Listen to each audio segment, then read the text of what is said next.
What's up mga buso? Sassy Ken here and kasama ko pala si... Ako si Nef Medina guys, vocalist ng Before Rain Begins. Yan, ito yung banda nyo na nag-release kayo ng bagong kanta, di ba? Oh, actually, eto ngayon, kung kailan sinut tong video na to. Ano title nun? Pinto, title Pinto. Search nyo lang Pinto Before Rain Begins. Yan, nakabukas o nakasara?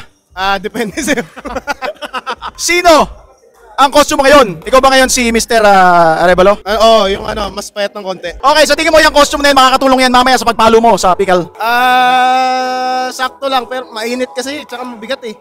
Nag-iinit ka rin naman eh. Yung niyaw kasi yung video eh. Kaya paano ngayon nag-iinit pag lalabi nga? Tingnan ko.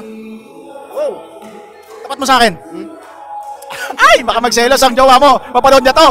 Naku mo, pwede bang i-show off mo ang iyong costume?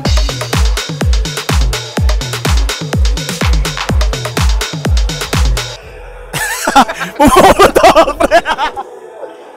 Pumuputok! Natawa ka doon, pre. Pumuputok, no? Pumuputok nyo! Parang rumarabit yan, Pero sa isa lang pumuputok. Ayan, kailangan maliwanag. Kailangan maliwanag. Okay. Magkano nagastos mo sa costume mo at gaano katagal mo bago nasuot yan? Actually, wala akong nagastos kasi damit to ng tropa. Yun. Kanina ko lang kinuha to. Ayan. So, mabilis na may suotin yan, no? Mabilis naman. Piece of advice to the world, what is it? Siguro, laging maging mabait sa isa't isa.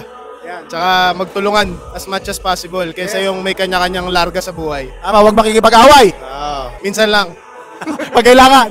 Pag kailangan. Okay, Mr. Nep, baka meron kayo gusto i-promote.